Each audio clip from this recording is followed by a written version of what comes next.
Hello and welcome once again to your favorite program, Expaterience. This is your host, Sanjay Sharma.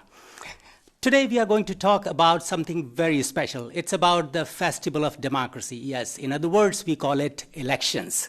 As many of you are aware that on the forthcoming 18th of March, the Hague, our city, goes for elections. Today's special segment is divided into two parts. First one, we are going to talk about what, where, how about this election. And in the second part, we will be talking to four leading politicians, political parties here in The Hague, and discuss all sorts of questions that you may have. And if time allows us, we will also entertain a couple of questions from the audience. So as we begin, before I introduce my panel first, let me invite Anupama for a lighter note on the theme. Anupama. Thank you, Sanjay. Goedemiddag. So, the municipality elections are coming. I know this because the country told me politely in writing and with absolutely no urgency. I'm from India. In India, elections feel like national emergencies. Everybody acts like, oh, this is going to decide the fate of the universe. Here, it merely sounds like a Google Calendar reminder. Hello, democracy is on Tuesday. Bring your ID. Yeah, municipality elections are fascinating because they are not about the powers. They are about the details, like noise level, bike lanes, trash. So, in other countries, politicians promise future. Here, they promise that present will keep functioning and nothing will break. So Indian democracy is loud, but it's alive. Everybody has an opinion. Your neighbor, your uncle, your Uber driver's uncle. Here also people have opinion. They just prefer to email them with a decent subject line and bullet points. I saw the campaign poster here. They are so realistic. Just a small photo like this one, and one line that says like responsible parking policies. That's the first politician I'm going to trust. And nobody smiles too hard. It seems enthusiasm is suspicious in Netherlands. Yeah, if a person smiles too hard, people will think, okay, what are you compensating for? And the debates are beautiful. So calm. Everybody listens. Nobody interrupts. At one point of time, I was watching on TV, and at one point of time, I thought it's not a debate. It's a queue. They don't disagree aggressively. Everybody politely refine each other. So I thought it's not a debate, it's more like, couple therapy with microphone, and somehow it works. Yeah. So here, noise policy is also very Dutch. Only here can happiness be regulated. You may enjoy yourself, but not after 10. No. In India, wedding starts after 10. I recently went to a family wedding in India in November, and I missed one episode, that's why. So I went to that wedding, and we get to have our dinner at 3 a.m. At that point of time, nobody was really hungry. Everybody was, exhausted, overwhelmed, high on happiness, basically running on pure dopamine. The fancy dinner was the least important part of that night, but my family spent a fortune on that. So we had to eat it anyway. So we just raised a spoon instead, and we were like, cheers to Astha and smile. We are not hungry, but we are emotionally full and financially obligated, just honoring the invoice. So speaking of cooperation, India and Europe recently signed a big trade deal. Fewer tariff and more cooperation. So basically now we will exchange the software with cheese. So we cracked this deal with no drama, no threats, just meeting, documents, and cooperations. No, late-night social media announcement. Somewhere an old-school negotiator is muttering, you did all this without yelling once. Rookie move. In other countries, elections are about changing the system. Here, the system doesn't change. It changes you. I first moved here thinking, okay, I'm moving here for better infrastructure. But now, even I go to bed at 9:58 p.m. every day because my personality respects the noise policy. Sometimes, I don't know, in India, elections are about machines, seals, officials, police. Here it's stationary, just paper and pen. And you are done. And nobody explains how to vote, especially for expats. This concern is for expat only. Nobody explains how to vote. They just assume you'll figure it out. The level of trust in citizen here is terrifying to me. Yeah, I mean, every Dutch elections promise fewer cars on road. But in India, traffic is not a problem. It's a personality trait. Yeah, here car drives in the city, car drives like they are apologizing to bike lanes. May I please? So what amazed me most is the reaction to election result. No outrage, no unnecessary celebration, no, historic win kind of things. The country just shrugs and say, okay, let's adjust, why not? So unlike many other countries, here democracy is not emotional, it's operational. It doesn't ask you to believe, it asks you to behave. Okay? Yeah, so before I wrap up, I have just written a small piece where I compared what if you vote and what if you don't. And trust me, one of them ends better for humanity. So let's start. If you vote, you're shaping the system. If you don't, the system shapes you. If you vote, now that's the nerdy one, the physics guys. Okay, if you vote, you're collapsing the political wave function like a responsible quantum adult.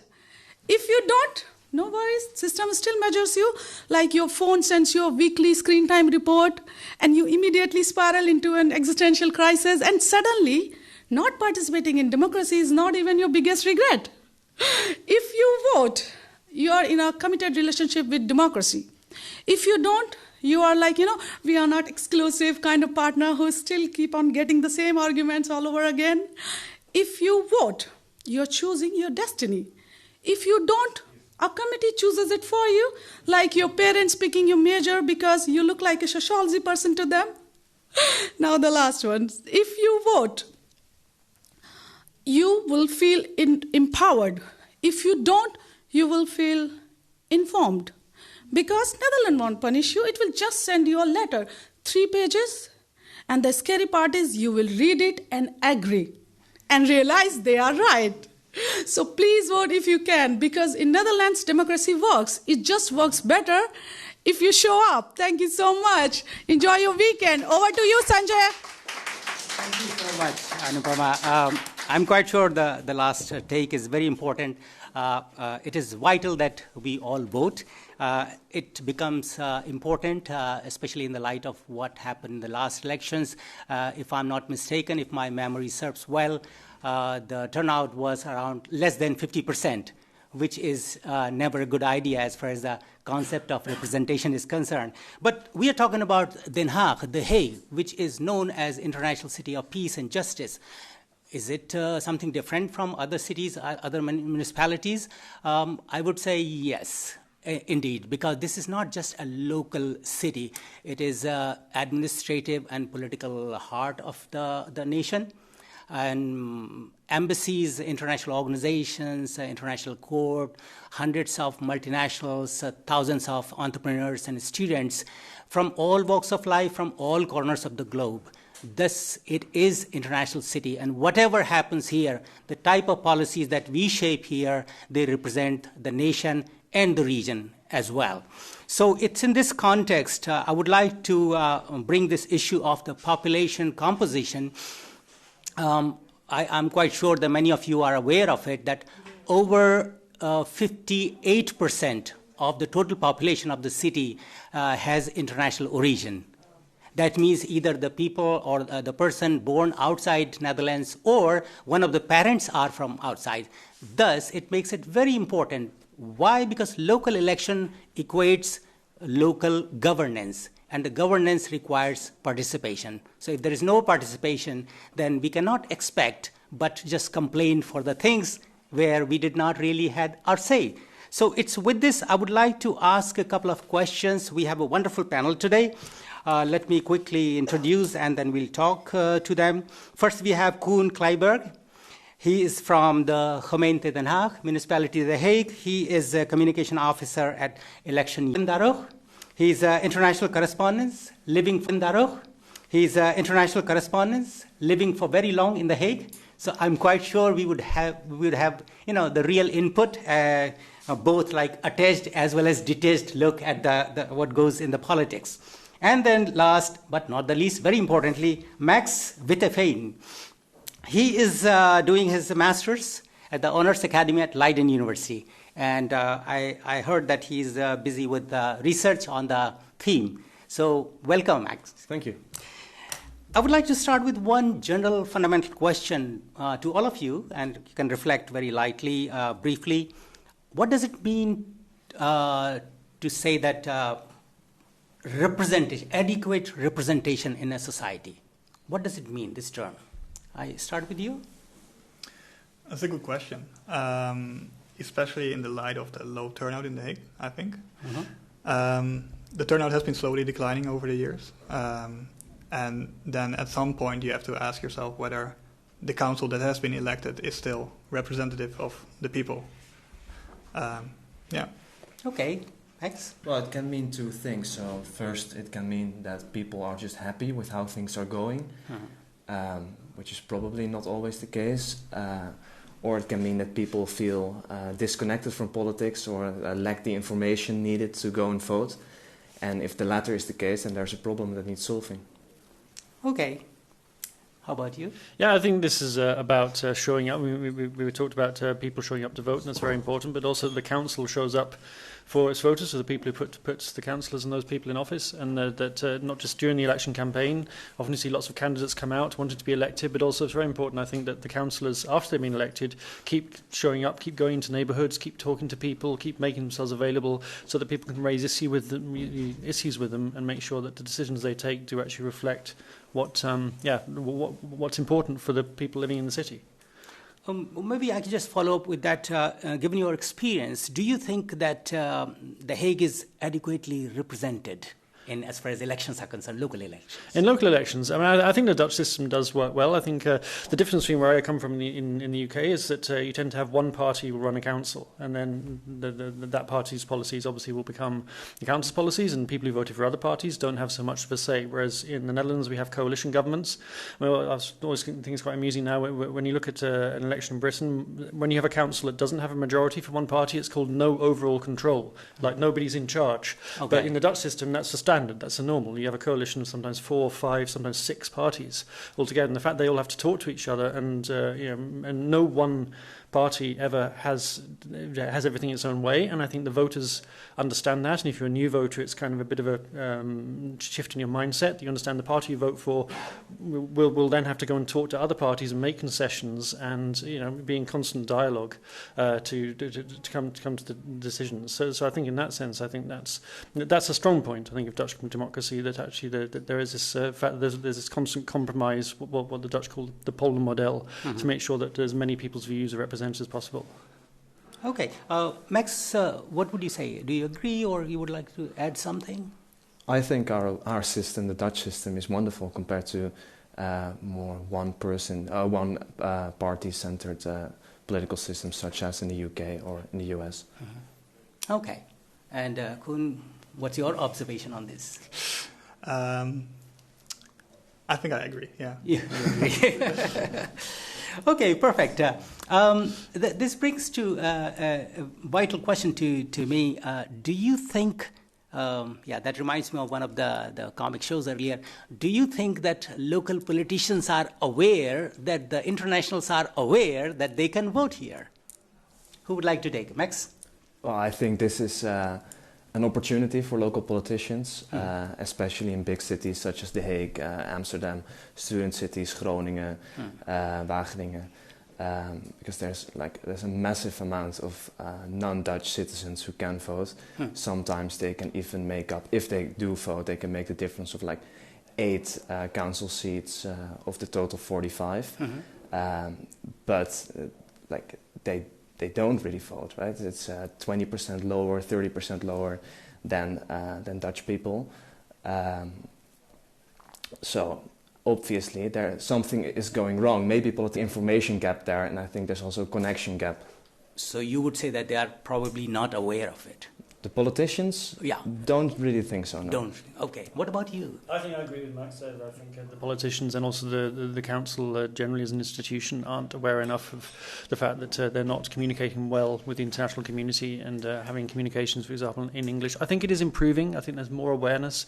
I've spoken to local politicians in the course of covering this campaign, and like Richard de Mos, who is the leader of Hart van den Haag, which is a local based party, and that is probably going to be the largest party in the next council. He has been communicating more in English. They have a page in English on their website. Okay. A couple of other parties do as well. I think GroenLinks PvdA, the Green Left Labour Alliance Party, also have some communication in English. So there is an increasing awareness that there is this big community that the council isn't actually reaching. So it's getting better, but definitely I think at the moment the international community is too invisible, and that means that the council can't represent their needs properly. Koen, what do you think could be the reason why people are not aware? I mean, these are the mainstream politicians, even if on the local level. What do you think? That's a good question.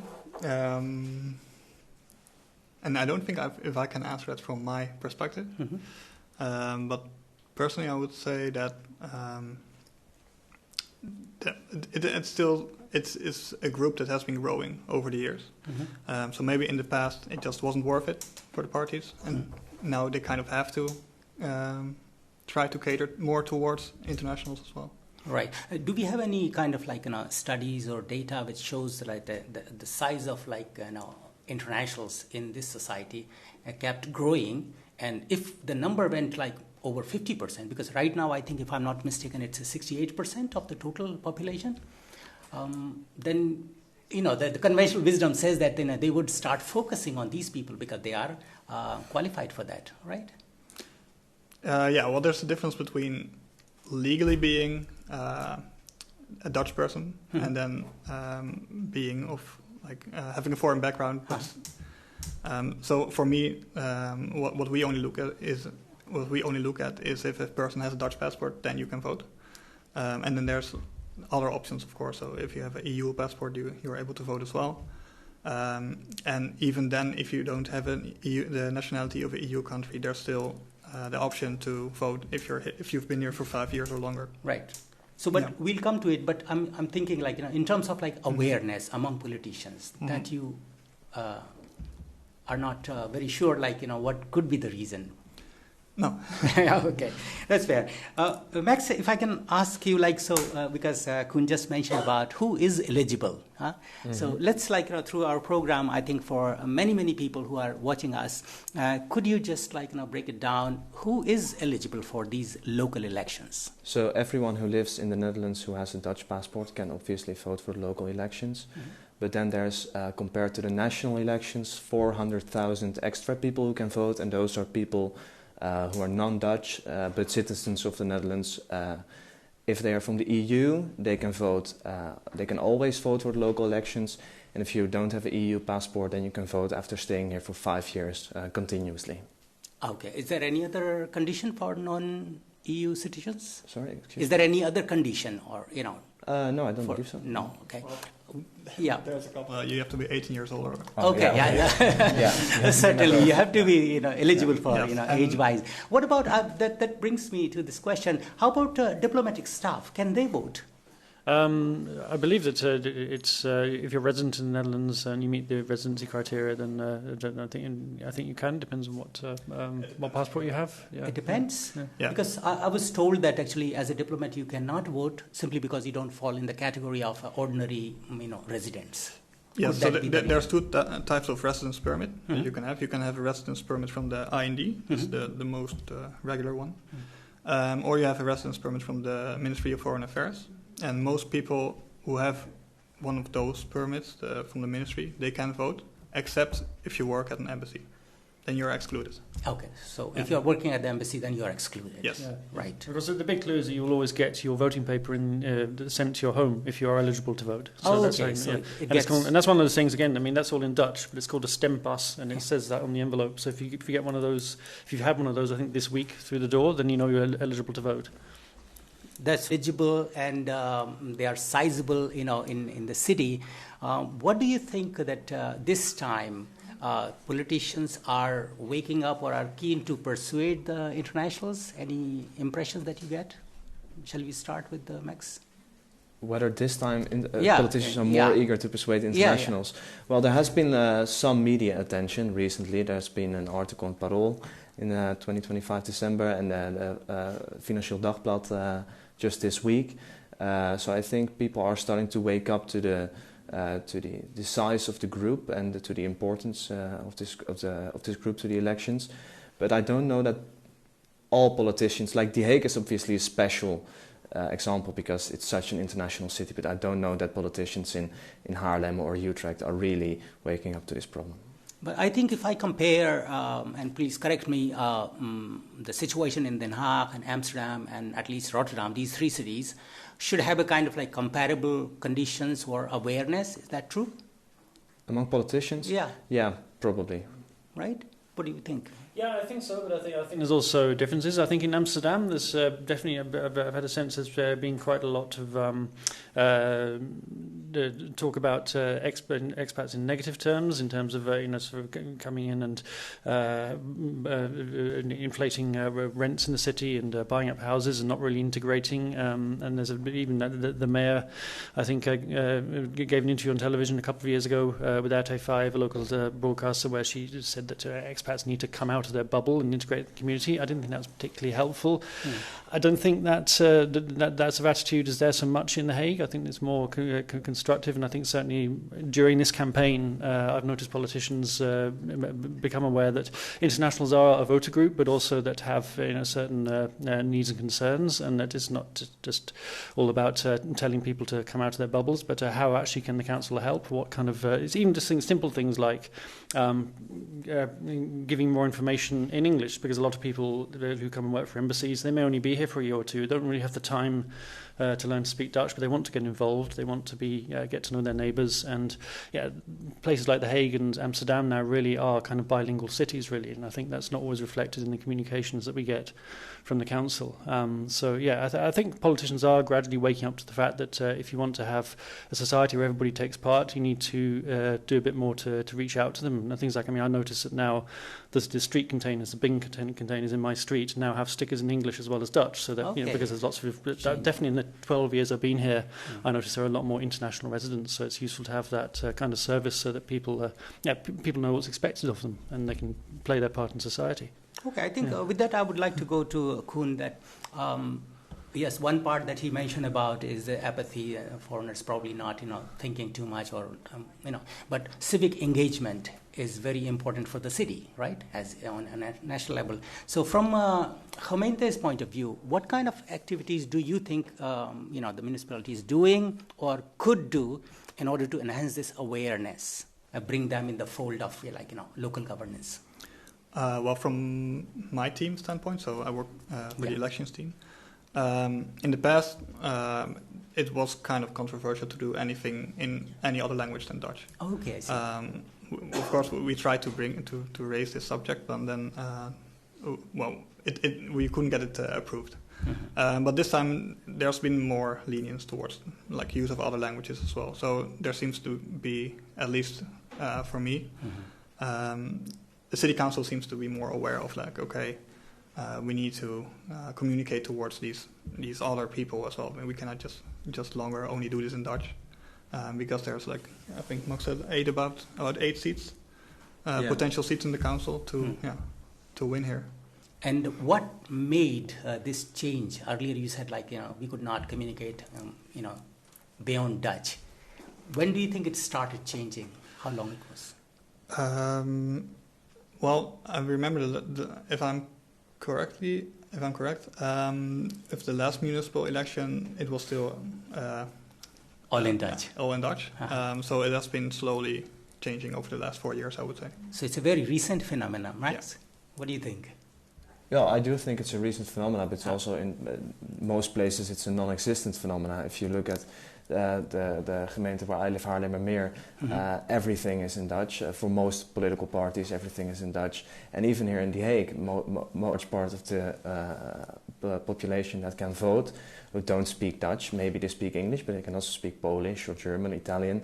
And I think that especially now in the age of AI, it's so incredibly Precisely, easy to just translate those pages and just make the information readily available. I think it's a very legit argument, because I would assume, I mean, again, it's an assumption that for a country like Netherlands, because Netherlands, I think of it as the most cosmopolitan in this part of the world, and where communication becomes pivotal for all kinds of like integrations. So on one hand, we have emphasis on that, let's do proper integration, not live in the small groups and bubbles. On the other hand, if the language becomes a kind of like impediment, then it doesn't help the society, right, or economy in that matter. Yeah, and we prize ourselves for being like a multilingual society. We speak German, English, Dutch, all kinds of languages, but then when it comes to politics, we only write our websites in Dutch, which is just weird. Right. Could that be the reason that actually there is no need or desire felt to communicate outside the Dutch realm? Is it possible? If there's no desire? Desire to communicate in other languages? Oh, well, obviously within the political landscape there are people who would just prefer voting rights only to be available to Dutch people, Dutch citizens. So I think it is a controversial topic, and you could also lose voters by really addressing this issue or standpoint. Right, and then how would you actually explain it in the context of, because Netherlands highly interwoven in the international trade, international relations, right? And that requires, the first requirement is the language, right? And especially because Netherlands houses one of the brightest people around the world, right? Whether they're working for the international court or multinationals, senior management. So if the language is the ultimate, barricade, do you think it hampers the interests of Netherlands as an economy, as a global society? What do you think? Well, I don't think there's really a language barrier for Dutch people. It's only that the way foreign citizens are included in Dutch politics is a bit exclusionary in the sense that they are not included by providing it in the languages that they speak. But overall, I don't really see the issue. If I can just think about it, Gordon, so this language, do you think, so it's a kind of like, self-fulfilling kind of issue of inclusion versus, It is, yeah, and I think it is that language barrier is quite an obstacle. I think it's particularly because obviously people who come to the Netherlands tend not to speak Dutch when they arrive, and then when you do arrive, you find that everybody speaks English. It's actually quite hard to break into that community. I mean, often you find, I because I was married to a Dutch woman, I spoke Dutch before I came here, but a lot of people aren't in that position. Sometimes you just come here for your job. You don't have a connection to the Netherlands before you come here. So you come here, you don't speak Dutch. Everyone speaks to you in English. You don't really feel any urgency to learn. When you do try to learn, you speak Dutch, people almost automatically switch to English when they hear your accent, and eventually you just give up. What's the point of this? Everyone's speaking English to me anyway. And then you come to a local election, and people start saying to you, well, why haven't you learnt Dutch? I mean, so that's something, again, you hear a lot. It seems to be a question that's being raised a lot, particularly in Amsterdam at the moment. Why aren't all the foreigners learning Dutch? Well, because frankly, you can spend your whole life in the Netherlands without hardly hearing Dutch. If you live in Amsterdam, you work for an international company, you live in an expat community, you go to a restaurant, the staff there, they don't speak Dutch either, because it's almost impossible to actually break through. And I think, the one tip I would have for people is try and find somebody in your neighbourhood where you just have coffee with once or twice a week, and you do a deal, do not switch to English. You just speak Dutch, and however hard you find it, just give it a go. But having a lack of opportunity, I think, is a big problem. This is also, again, I mean, it makes me curious about one factor. If within EU, so out of 27 countries, there are only 6 countries, if I'm not mistaken, where non-Dutch or non-natives can vote in the local elections, right? Why is that Netherlands opted for it and yet not making efforts to actually integrate? Is it a valid question, first of all?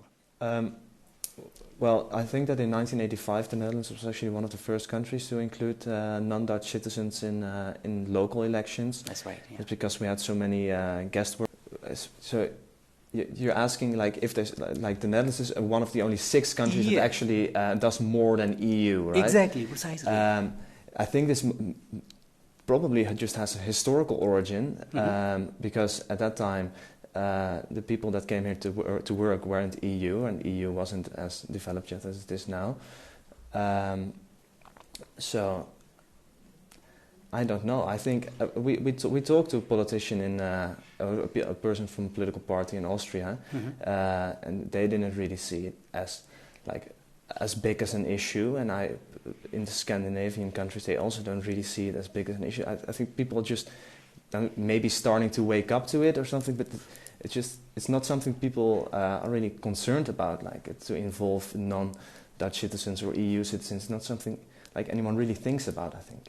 Yeah, for our viewers out there, just a little background that the need was felt, I think, in 1983 to bring a revision in the Constitution, and I think it was under Article 130 that they introduced that non-EU citizens could also be could vote legally, and when it was passed in '85, I think the first time foreigners voted or non-EU citizens voted was 1986. But prior to that, in 1984, I think the Treaty of Maastricht allowed all the EU citizens to vote wherever they were. So question to you, Koen, is that what he just mentioned about this dichotomy, if you will, on one hand, EU is, I think there are 6 countries, but globally too, there are less than 16 countries globally. And so some of the EU countries like Finland or Denmark is allowed. Of course, the requirement for the years of residency is different. What do you think is the reason that on the forefront is Netherlands for non-EU citizens voting, but this assimilation or inclusion or information restrictions are there? Well, I think, like Max said, that it has its historical origins, but then still maybe this is just assuming the actual group of voters was still relatively small. But it has grown over the years. So maybe parties are just now starting to wake up to that fact. Okay. Do you think, Gordon, that it could also have a connection with whatever changes are happening in the global politics and our economy? In what sense, like for the Yeah. You mean the way that people relate to local elections and participation? I think in a strange kind of way, because we live in a more global world now. Local issues you see are very much the same everywhere. So people, I think, when they move to a new country now, they expect to have a certain level of participation in society, and also to get involved in politics. Whereas maybe in the past you wouldn't expect that. You also, I think, people are staying for longer when they move internationally. They're not just staying for a couple of years and then go back and often they're looking to put down roots and get involved in their societies. I think that's definitely made a difference. Koen, in your opinion, just share from the municipality's point of view, what is the best way or better way to integrate all the people now that the geopolitical scenario is changing, international trade is changing, new markets, new alignments happening? What do you think will help from your perspective? Well, I think from the municipality, we're still trying to figure it out how we can reach these groups of voters in the best way possible. But then the biggest responsibility for attracting voters is with the political parties from the point of view from the municipality.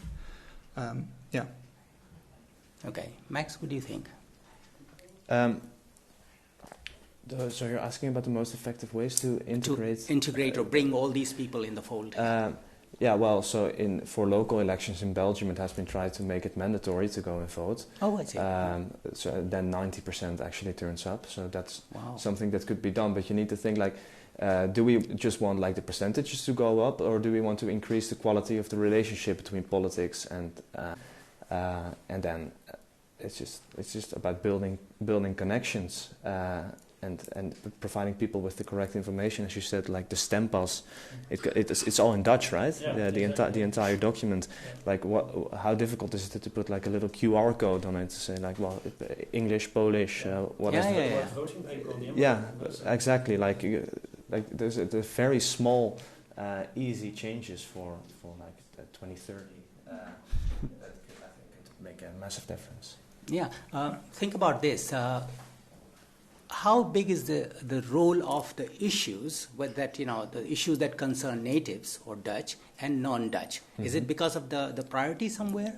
Well, yeah, a little bit, but like internationals living in The Hague, for example, like they pay taxes, they go to school, their children go to school, they use public transport, and it's like local politics often like about the details, so about where the waste goes and stuff. Those are things that are also relevant on the short term.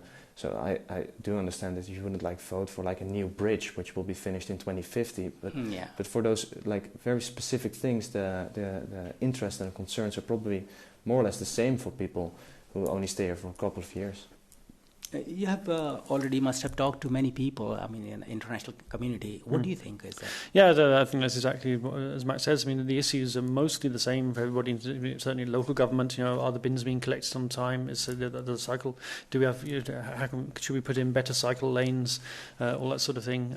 But making sure that public services are good, that's a universal thing. And I think that's something, when you talk to politicians, they say, and internationals, are also living day to day and paying taxes and wanting to see the council working for them. So I don't think there's any big difference between international issues and local and issues for local native Dutch people. I think perhaps where the difference is that certainly people who've moved to the Netherlands recently just need to have an understanding of how the system actually works, how they can participate, how how things like the bins and the street containers work, where you can go to if there's if there's a problem with with noise or antisocial behaviour in your neighbourhood, and what sort of services are available for them. And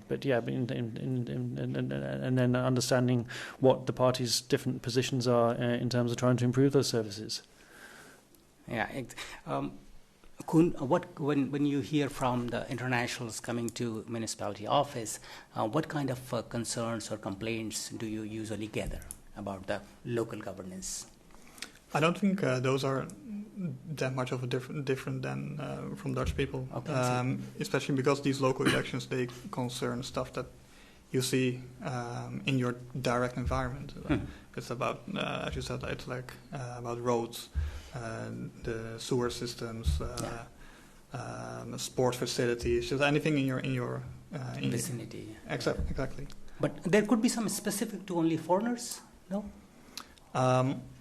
Probably. Probably. Max, do you think there's some difference? Like some issues that concern mainly foreigners, or? Yeah, probably there are issues that concern mainly foreigners, but I think that it's more or less like almost the same for the reason why they don't go and vote is that maybe an international society such as The Hague could be better adjusted to internationals, so by providing the information in the proper language or reach out to them to explain the political system. But I can't really, I'm Dutch, I don't know. Fair enough, yeah, that's true, yeah. How would, well, but again, I mean, being Dutch, at the same time, you're quite exposed to, the international community. So I would, assume that you would know. Why I asked is that, sometimes what happened, as Gordon was saying, that, if you're living in a bubble, then probably to sort out your problems, you just, choose it to be the first, venue. And then, no, this is how it works, and then, nothing's going to change. Probably that kind of like a feeling that prohibits you from approaching? You just don't know. I mean, I think a lot of internationals aren't really aware of how much the council can do. I mean, Dutch local governments have quite a lot of power, and a classic example, I think, is to do with with the rents. Under Dutch law, your local council has quite a lot of power to set or revise your rent. So if you feel like you're paying too much rent, or you can go to the Huurcommissie and you can ask for your rent to be revised, and they actually have the authority to tell your landlord to bring your rent down. A lot of people don't know about this. I mean, I see people on social media saying, saying to each other in English, oh, you should go to the council if you're not happy with your landlord, get your rent reviewed. And this is like sort of presented as a kind of special knowledge, like sort of this next level expats, and it shouldn't be like that. Everyone should be aware of that when they arrive, that they have these rights and the council have these powers, and they can help them, because that's one way that you're better integrated into society, to know what support is available for you. If I can think of like some of the issues like education. So when expats or internationals move to the Netherlands, one thing could be like their kids and their education. So the language is one part. So they might have limitations in terms of where they can send, or maybe childcare or healthcare, where the language is quite vital. So can it be a kind of like a categorization between the concerns between Dutch and non-Dutch? Could that be very different or not? I don't really know. For example, the availability of information or explanation. Yeah. Say if you go to the hospital, or finding a house arts or your GP, or looking for a kind of like childcare. Yeah. Could those be very different for Dutch and non-Dutch participants? Very different. Very different. I think that when you go to a new country where they speak a very strange language, I've heard it's not strange.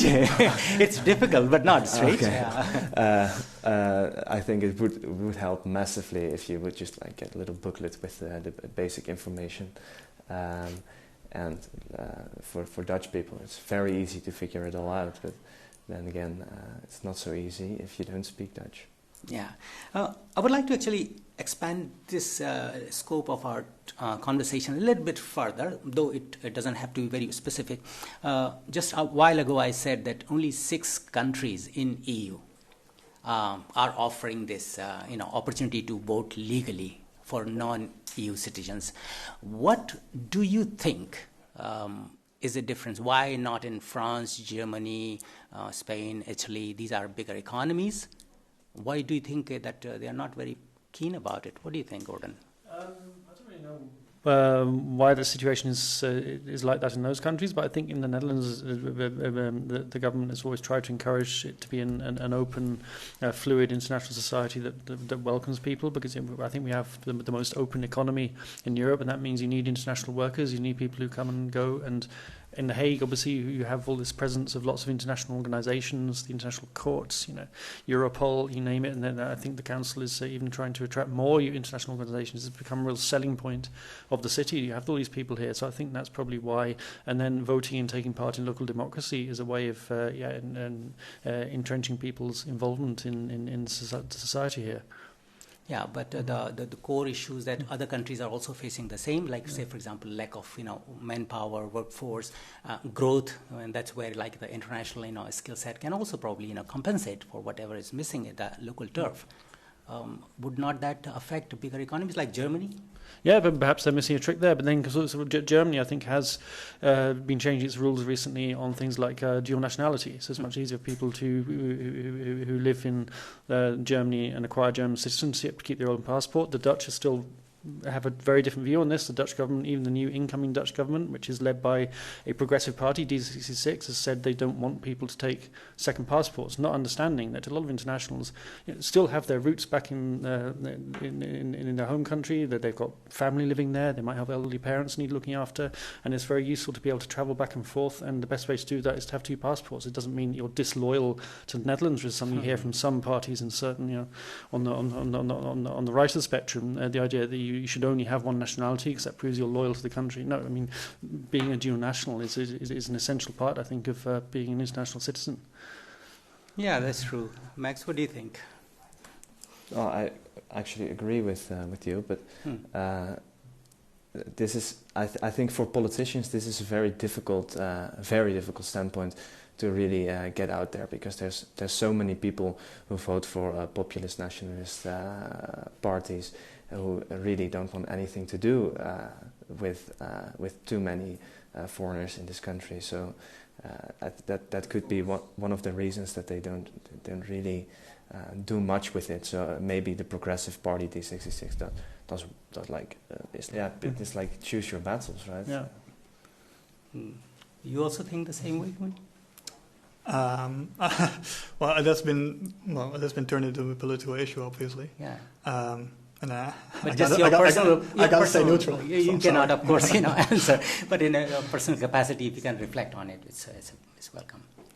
Well, what is interesting is that the municipality of The Hague, we also provide the elections for Dutch citizens abroad. Mm-hmm. And then it is quite interesting to see that there's such a wide variety of policies in these other countries. People will contact us and say, "Oh, but why am I not allowed to vote here? But I am allowed to vote in the Netherlands, even though I don't live there anymore." Mm-hmm. And then there's usually you can only just say it's local law and we cannot change it. But I know there's huge differences of opinion between political parties as well as do we even want to do something with it or just leave it as it is?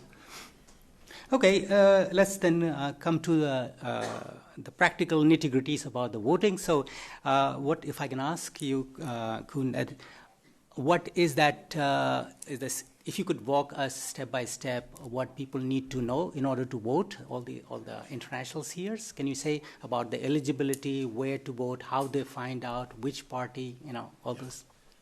Well, we already briefly discussed it before, but the eligibility is you need to be 18 years or older on the day of the election. You need to have Dutch nationality, EU nationality, or if you don't have one of those, you need to have lived in the Netherlands for 5 years or longer, legally, uninterrupted. Okay. And like you said already, if you're eligible to vote, you will receive your stamp pass, your voting pass at home. So you don't need to register. That's a common misconception we hear, do I need to register? Why have I not received anything? If you think you're eligible to vote and you haven't received your voting pass by, let's say, next week, then you should just give us a call and then we can figure it out. So then the next step is you receive the envelope at home with your stamp pass, your voting pass. And then, well, obviously, first you have to think, okay, who am I going to vote for? Yeah. That's something you need to figure out yourself. There's multiple ways to do it. There's multiple stemwijzers, like online websites that make you form your opinion. Just to be clear, it's called Stemwijzer, and it's a website?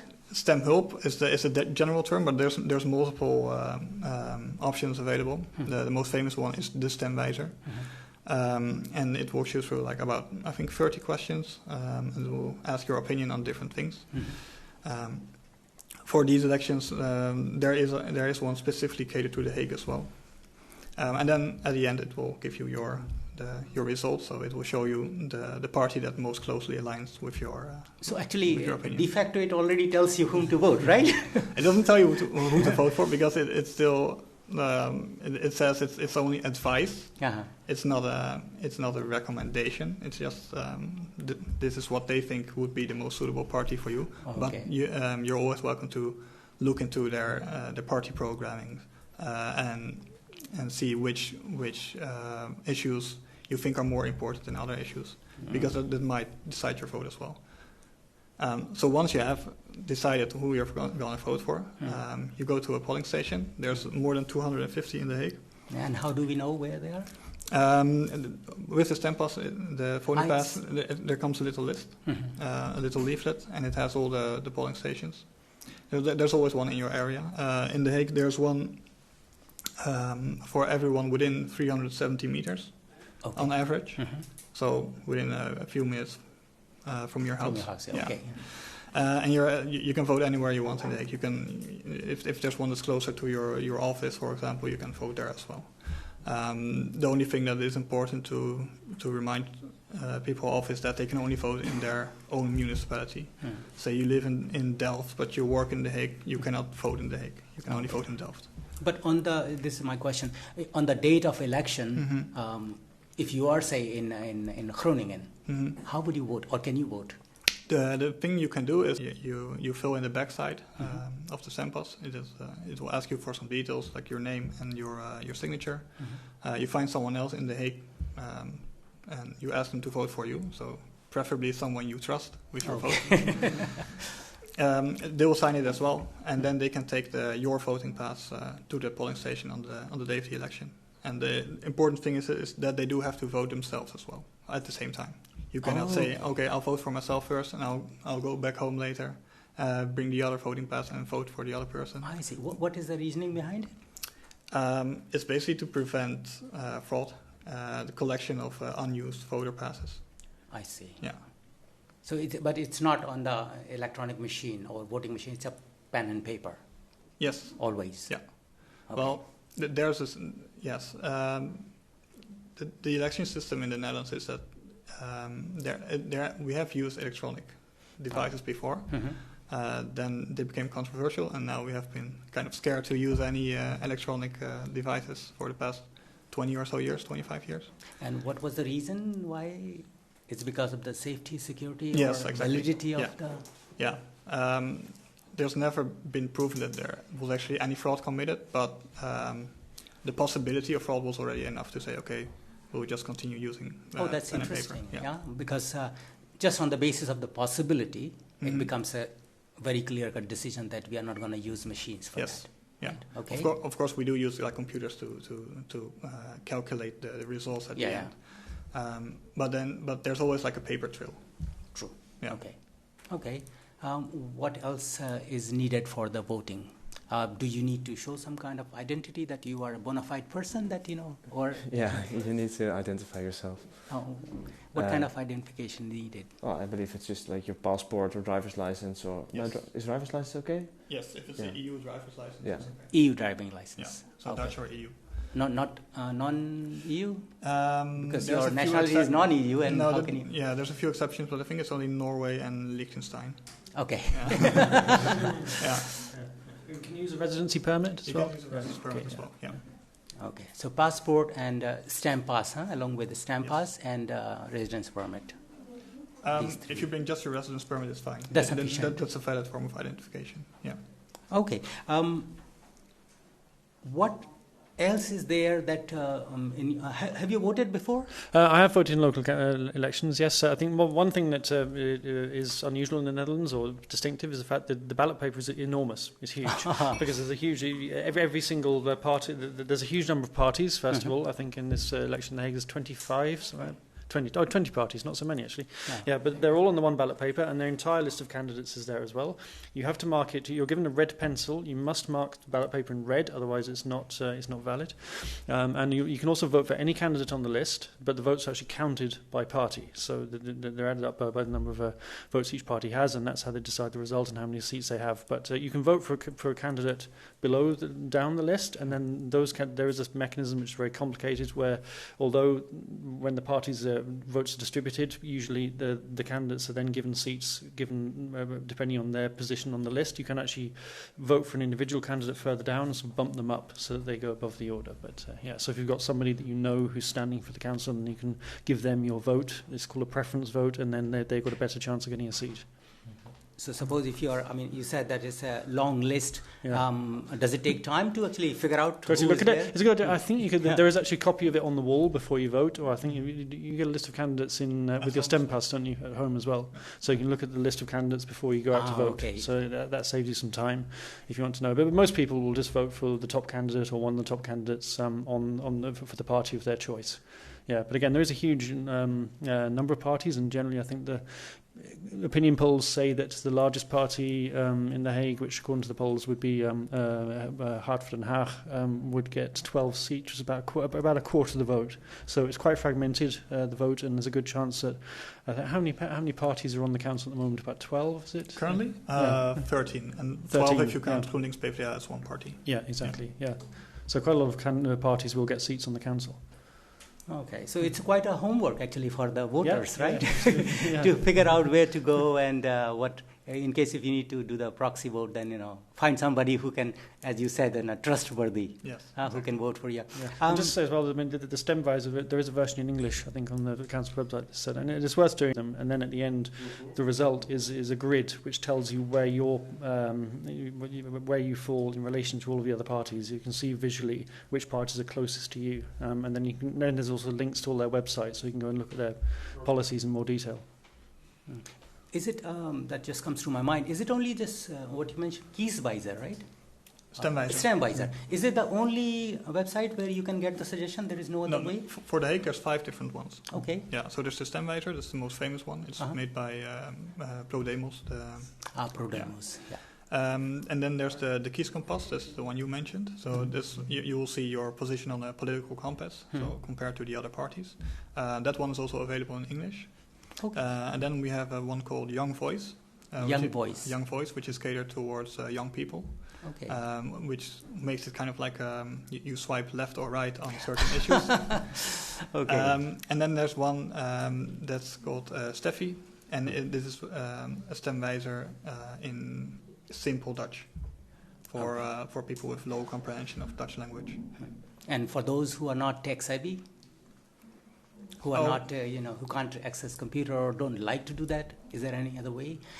For example, can they come to you in the office at the municipality, or there are some other seminar, conferences, etc.? Well, we don't give any advice on the process, on the parties. Uh-huh. So what you can do is you can always go to a debate, for example. There's multiple ones in English as well.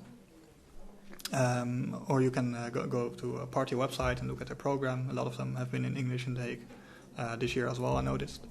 So yeah, there's many options. There's many things you can do. Yeah. Okay.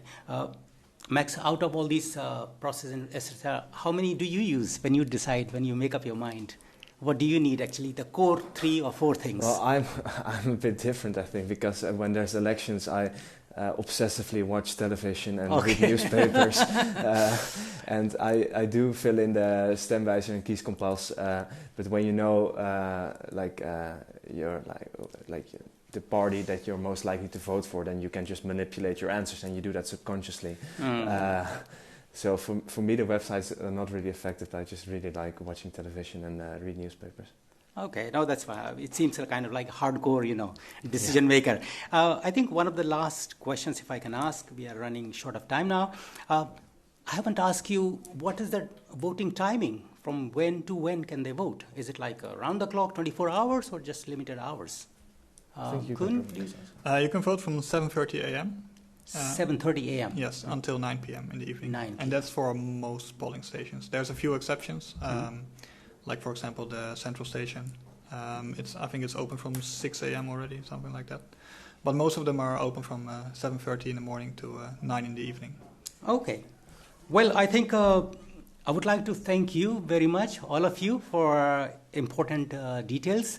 And I would like to, on behalf of this panel, request all our viewers to vote, because it's very important for your life and proper integration in the society. That's when you can enjoy it. So, once again, thanks a lot. And before we move to our second segment, here is a small clip of what people in Netherlands or in Den Haag are talking about the elections. I am from Germany and I've lived here for about 4 years now. So first I lived in Leiden and quite new in The Hague. I think it's 4 months now.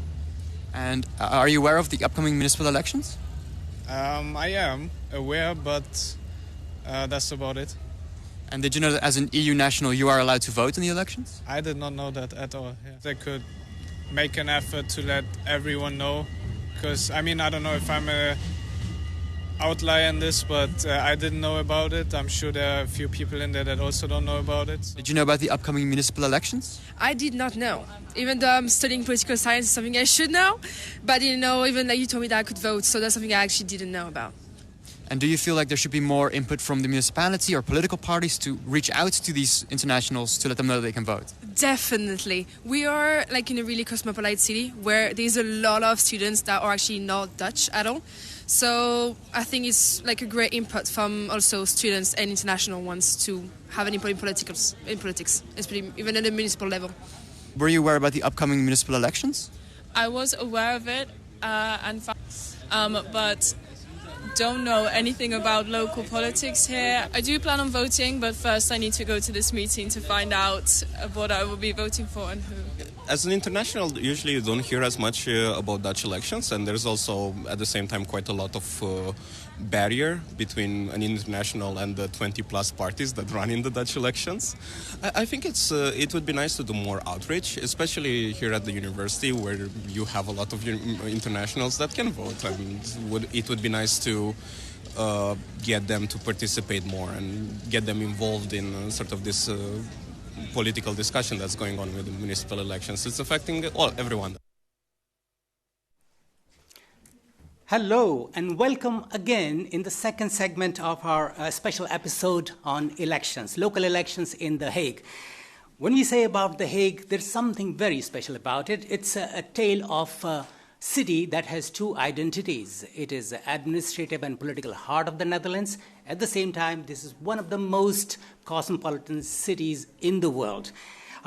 Just a few blocks from here, few streets from here, there are diplomats negotiating. There is an international court doing the deliberation, and there are government offices shaping the policies. And whatever is shaped here does not affect just only the Hague, but also the Netherlands and subsequently the EU region.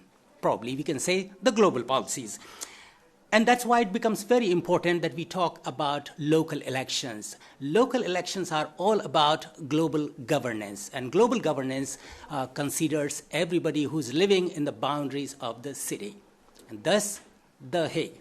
Today, to discuss most of your questions, actually we had a little survey and we talked to many people in The Hague what concerns them. Our focus would also be on international residents here in the Hague. As all of you are aware, close to 56% population of the city has international origin. Thus, being there into the fold of the political system matters a lot. As we know, our previous experience suggests that the turnout on the voting has been quite low, close to below 45%, if I'm not mistaken. 43%, yeah, thank you. So this time we are trying to see and figure out with the help of our distinguished panel to see how can we change it, because it matters for integration, for inclusion, for the integrity, and for being an inclusive society. So allow me to introduce our panel today. We have Benjamin Broekhuysen from VVD. Very warm welcome. Thank you much. And we have Andrew Fanesh from D66. Welcome, Andrew. Thank you. And then we have Koen Baum from Hart for Den Haag. Nice pronunciation. Yes. Thank you so much. Yeah, a lot of people pronounce it Cohen-Baum. I had to practice a lot. And yet, I feel apologetic because, it's never been so easy. No, it's very and easy. Last but not least, Martin de Faust. Oh, Is it okay? Wow, well done. Sanjay. Thank you so much. Thanks Very a lot. impressive, Sanjay. Very warm welcome. We have so many questions, and I think if time permits us, I would like to take some of the questions from our audience as well. So be sure that these are the questions from the residents, and I would really appreciate if you could answer as honestly, as openly as possible, because they have no other way to figure out. So We always do. thank you so much. Okay, I would like to start with the because given the recent events in The Hague, some people who have who arrived here earlier, and when they compared, they found that safety has been a concern lately. So I think we have one participant in the audience. I would like to invite Margaret to ask. Roberta, to ask the question. Thank you. So I've been here 8 years, and I've seen that the city is not as safe as it was when I arrived here. And I also seen that some anti-immigrants speech has increased the violence against foreigners. So I wonder how will us, or will you address this, since I think my daughters are not as safe as they were to come alone by bike at night. Thank you so much, Roberta. I think I would like, I assume that this question is for everybody, right? So who would like to start? Shall we start with you, Andrew?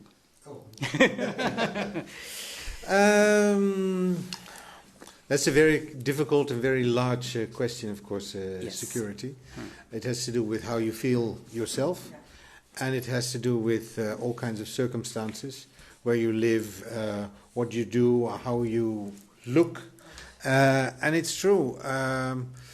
I don't feel unsafe, but I'm an older grey guy that was born here, and it's different.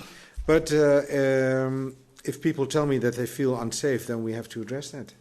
Absolutely. And but there are never any easy solutions to that. But where it starts is to recognize the problem and then to start talking about it, and not to immediately act like more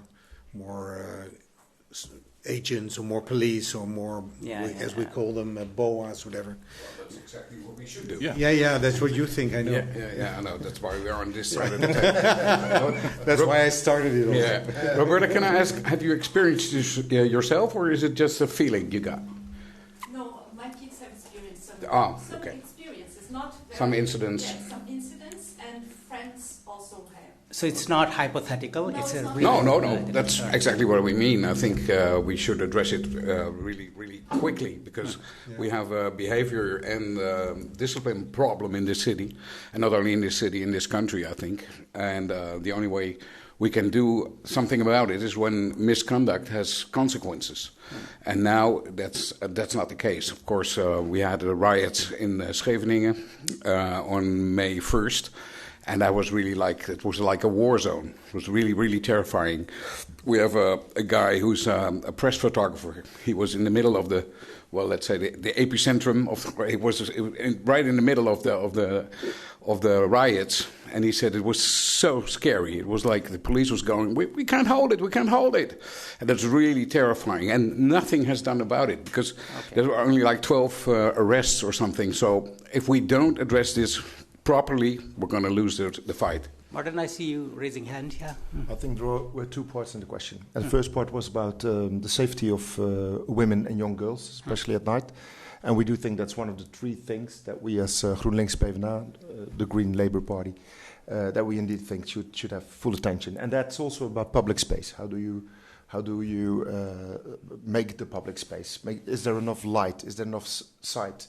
And also, aren't there places where you expect something might happen? So that's that part.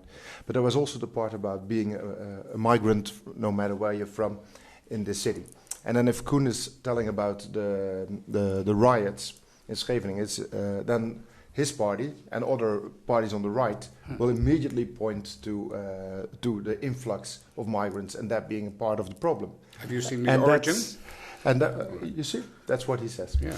And that's also where that second part of your question is also coming from. We see for the last 30 years in the Netherlands, we used to be this cosmopolitan, international, tolerant country, and we see that the last 30 years there has been a real backlash on that end. And that comes back in these kind of things. I've been coaching basketball in this city, and basketball is not a big sport here, which means that we have a real international teams. Always had. Last ladies team I had 14 different flags with only 12 girls. 12 ladies, sorry, they were adults. And the same is happening now. And I saw the backlash they had. I saw the backlash of, there was another team, girls of 17, 18, being told, go back to your country, etc. It is changing. It is changing, especially under the young people, it is changing. And I'm really positive about that part. But it's also, if there's a riot, there's a riot. If it's right-wing scum on Malieveld that's destroying police vans, that shouldn't happen. If it's other people doing it on Scheveningen, if it's young people on Scheveningen, it shouldn't happen. But we shouldn't bring in that migrant part, because it's most of the times about socioeconomic or just culture parts. So okay, that's Benjamin, what do you think? I agree that there's sort of a twofold problem here. One is how we design public spaces to make sure that people feel safe there. That includes lighting, it includes eyes on the street. It can also include cameras, and it can every once in a while. So I think that's one part. The other part is, I think, So why do you do this? And I think that is the really vital part, is that you should be able to feel safe on the street, no matter who you are, whether you were born here, whether you moved here, whether you're gay, straight, whether you're a man or a woman. You should be able to walk safely on the streets at night, at daytime. You should just know that that is taken care of, and that's something that the municipality definitely has to do. Well, what makes it difficult is it also has to do with our how we communicate these days and how we think. I mean, I was one of the ladies that an older lady. I know her quite well. She said, "What happened?" She was very upset because she said, "You know what happened? There was a driver, and I made some kind of remark because he was, trying to almost cut my bike or go in front of me."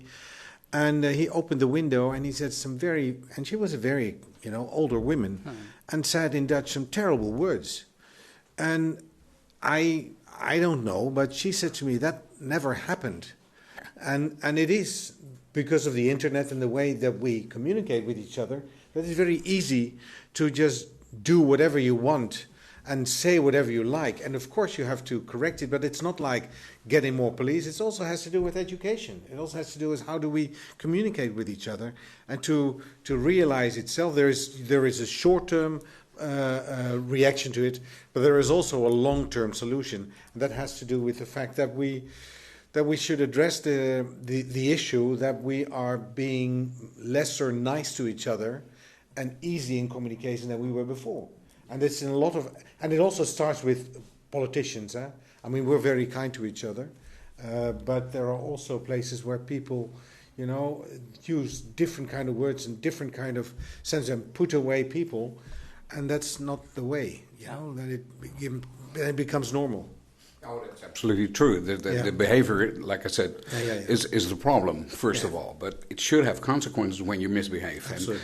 And looking away, like Martin is doing, is not the way to do it, because you can you can address the problems and be honest about it. Because the guys who were doing that were from a certain origin, and I'm not happy to say that, but it was what it is. Yeah. And if you do not address it and you're looking away, I don't care who did it or something like that. No, we have to be honest about what's happening. We have to do something about it, and that's a very difficult task. So don't get me wrong. It's not like we want 200 extra. How do you say handhavers? I can't find the word. But 2 extra. Not agents. Agents we like as well, but that's a national decision. But just I can't find the word. Enforcers. Enforcers agencies. Yeah. So we'd like to double the amount we have now, because we have 200 and we'd like 400, and we made money for that in our program. And that's not only as a punishment, but also to prevent things from happening. If people see. Well, it was funny, because I spoke with a French lady. A French man. He said, there's so much police when I go to the beach, to Scheveningen. And I feel uncomfortable with the fact there is so much, like a sort of an army atmosphere. Yeah. So there is a fine line on that, because on certain days you don't need it.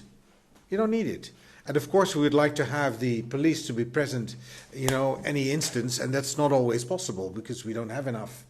I hope they will better organize it. Too much into that specific subject. I think this is also one of those things where you sort of have to really be smart about, noticing when groups are gathering, when there's trouble afoot, the sort of thing. Then you need to be there. You need to be there quickly. Well, we have so many more questions, so I would like to actually cover wider. Do you want to give a quick reflection? There's one thing you mentioned already, I think a couple of times today, that 53% of this city has origins in abroad. Yeah. And that's not all first generation. That's also second generation. Yeah. So me and my boys, we count. We are part of a very small minority called the Belgians. Okay, I see. Born there as Belgian. Okay. And that's where it started. That's exactly. That's why it feels so personal. If Koen is saying that they were people from a certain, they weren't there that day.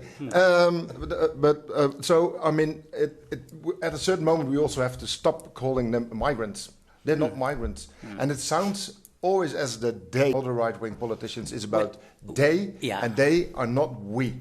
And that's not what we as GroenLinks and PvdA would say. They are here, And it doesn't matter where they or their grandparents or their great-parents came from. That doesn't matter anymore. They're from The Hague now. It doesn't and help. they are our kids. Yeah. If I coach tomorrow my team, I have Bulgarians, Suriname people, Antillean people. I have maybe one Belgian. I have a Sudanese guy. They're my guys, and we are The Hague. And that's what I think is I think I agree. Yeah, though it's not directly related to the politics here, but what you said reminds me of Simone de Beauvoir when she talks about in her book Second Sex about the other. When you refer to women as other, that's where the problems get much more serious. So I do understand, but I would like to have just very quick, maybe 20-30 seconds to reflect. The problem, once you recognize it, what is the solution? What will you do when you are selected? Yeah, go ahead.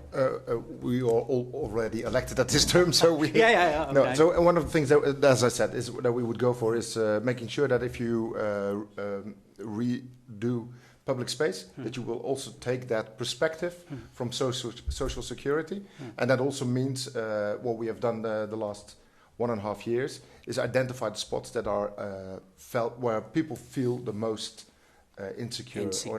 And make sure that you try to do them first. So that's what I definitely would do with my wife. Yeah, so it's design of the public spaces, enough lighting, also making sure enough policing, enough cameras, enough enforcement, making sure that people, if they do go across the line, that they do get punished. I think that's also important. But as Andrew said, like when you have so much policing at a place, which is just for a general public space, does it help better, or just creating or restoring some kind of trust among people?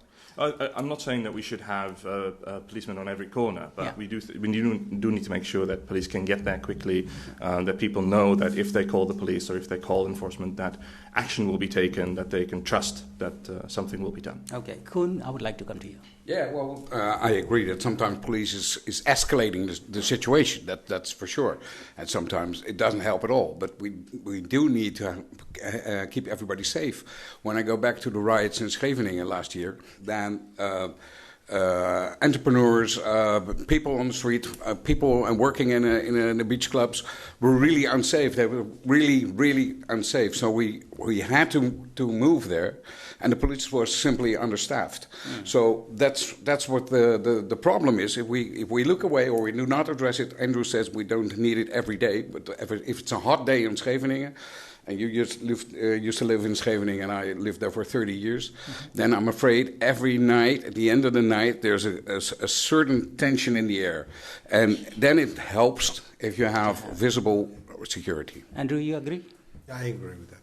But you can prevent a lot by understanding. At the same time, you also know that these things happen. When a football team wins, also the Dutch team, and then people think that it's fun to throw chairs into the window of a shop. I mean, and then you would wish that there would be, but people are like that. So, of course, we need to prevent. We have to accept that sometimes these kind of things happen because you always have these kind of hooligans in any color of any skin or any background. Okay, but if we do not, the damages are never paid by the guys who commit the foul, and that's the thing. Yeah. Okay, well, I'm sorry because I need to. I'm being a little bit greedy. I have to ask so many other questions. So then we had one more issue coming on the civic engagement, and from the audience, I would like to invite Nuna to come and pose a question. She had second thoughts. Second thoughts? No, not available now? No. Okay, well then I would like to invite Matt. He's talking about some cleanliness related issues. So, yeah. Hello, so I've lived here for a couple of years now. And across the city, there seems to be somewhat of a problem with trash collection. I know it's not just The Hague, but it is something that bothers me. The trash bins are often full, which leads to just more litter, and then people just kind of illegally dumping their trash bags next to the bins, and sometimes the seagulls get in, and it's just, if you have any ideas about how that can be addressed, how the trash system can be improved. Okay, thank you very much, Matt. I would like to start with Benjamin. So this is a very important question because this actually influences a lot like what it's like to live in your neighborhood because, well, if there's trash everywhere, then you don't feel like you're living in a nice neighborhood. So one of the important things is, like, first of all, a lot of these have sensors. So quite often they're not necessarily full, they're just sort of jammed for a bit. But the thing is, fundamentally, people need to stop placing trash next to the bin because, well, you can report if the bin is actually full, or if it's broken, you can report that to the municipality. They will clear that up. So that's the one thing. And the second thing is we actually need to make sure that when people do make the error in judgment to just place it next to the bin, that they actually feel the consequences, so that we find them, so that we make sure that, like, everybody plays their part in keeping our city nice and clean. Do you take your responsibility as well? If you see somebody else putting it next to the ORAC, or the bin, do you tell them? Yes, I've done that in the past before. I do that as well. I do. Sometimes you get a very, very big mouth. Yeah. How are you? But that's what we should train each other also. Yeah, I always get a big mouth. I'll give it myself as well. No, I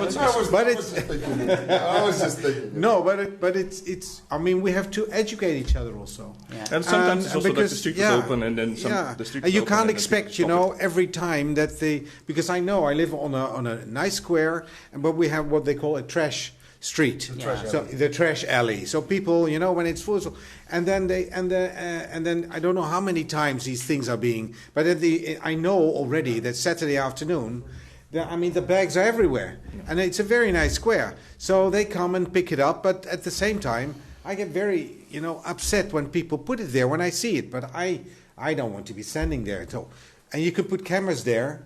Or you can put a policeman there, but the policeman can only do something when you put it or put it next to it. Otherwise, you can't. Yeah, so we have to educate. We need more communication about it. What do you do, Martin? No, you need to catch people red-handed to get the fine, and that doesn't really work. I think Benjamin is pointing out a couple of things. The irony is where we came from. We only had. I'm not sure in which area you're living. You do have the underground. Yes. Containers. Sorry. It's not. They're full or okay. That's interesting because they do have a sensor, and technical, and then I will go back to the main topic. If they're for 70% full, good. Stop messing me. Sorry. If they're 70% full, then already the truck is coming.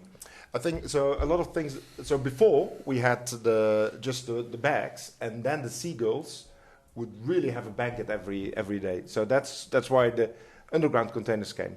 And what happens is that sometimes during the night a little van comes and they empty the whole van into one container or two or three. And then they fill up from 35% to 100% in 1 hour. So that's one of the problems we have. And cameras, etc., haven't helped yet because we don't know where it will happen. So that's a bit of a stubborn problem there. But I think Benjamin was also, and maybe Andrew as well, pointing out a bit what you could do. And that is, if you report it within 24 hours, the municipality will take it away. And we know where it is, because it also is a bit of a magnet, those containers for the garbage. Yeah. There's also a second issue, and that's also quite stubborn. And that is, we are talking about migrants in the city. Koen, come on, go get me a coffee. We do have a lot of migrants, which also means we do have quite a high turnover in some areas. For instance, in Hague, there are a lot of labor migrants, and they go away the first day of the month. They call that a mattress day. Why? Then all of a sudden there are all mattresses and other pieces of furniture for those people who believe in the recycling of goods. It's also a good time to find new furniture on the streets over there. But that's another thing to do. So, and that's also, we know that's happening. So the municipality is already taking that into account. That's the first of the day. We need to go over there. There's a lot of in behavior, and there's also the positive thing about it is that we became quite good as a municipality to act on it. So if you go to meldingen.denhaag.nl, you can report it. I was just thinking we need reports.denhaag.nl as well. Thanks, in Martin. English. Yeah, I would like to. Nice and short. Yeah. Yep. I still don't have a coffee. But I heard you say we have gotten quite good at it. Well, I think if you look around and you would agree, you don't get the feeling that it's working. I always do. It starts with behavior. of course. And if behavior and misconduct doesn't have a consequence, then people will keep doing what they're doing. And like Martin says, the mattress day, that's a big problem. But if that would be the only problem, then we could solve it right away, because we only had to pick it up once a month. But it's a real big issue, and I think it's one of the things that we have to get addressed right away when we start in the new coalition, because people are getting sick and tired of it. We have rats, we have a lot of problems resulting from the garbage, and we have people throwing their noodles out of the window like it's nothing, and nothing is done about it. And that's the thing. And we have the fines. There's a sort of maximum fine which is addressed by the national government. If it was up to us, and we're like a law and order party, of course, we would like to start a lobby and to see if people keep doing the same offense, that the fines could be higher. Because maybe it doesn't help, because that's what Marta's going to say. Fines don't always help, but doing nothing certainly doesn't. No, it's not that you do nothing, but just our city is not going to be much nicer if we have police everywhere giving out fines. The city will be much nicer if we start to also together in the community help in doing that. And that has to do not hallelujah. Well, that sometimes helps as well, but also to go to the communities and to tell people. I mean, you can in certain community you can be an adopter of you are an adopter of a. So you have trash can. Yeah. No, but you have. We can do a lot ourselves. You can ask all the time to have more police, but we can do things ourselves as well in our community. Yeah, but the thing is that always the same people. There are always the same people who are attracting the work. That. Yeah, but you know how it is. Let me ask this question that you mentioned about these 2-3 issues. Would you support? I mean, I'm asking all of you. Would you support a coalition with any of of you here?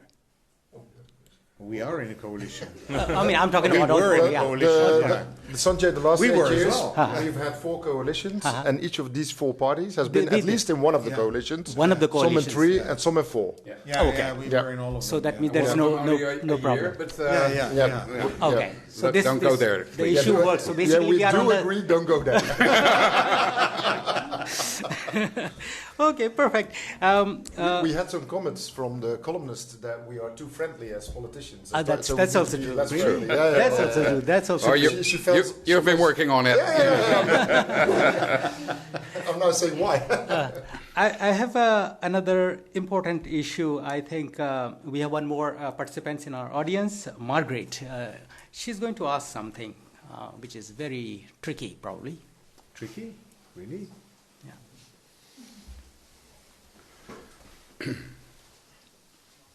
Hello, how are you? Welcome for coming. And there's this question because there's a talk about significant cut in budget, when money is going to be slashed, everybody, So the question is, which sector will be affected first and why?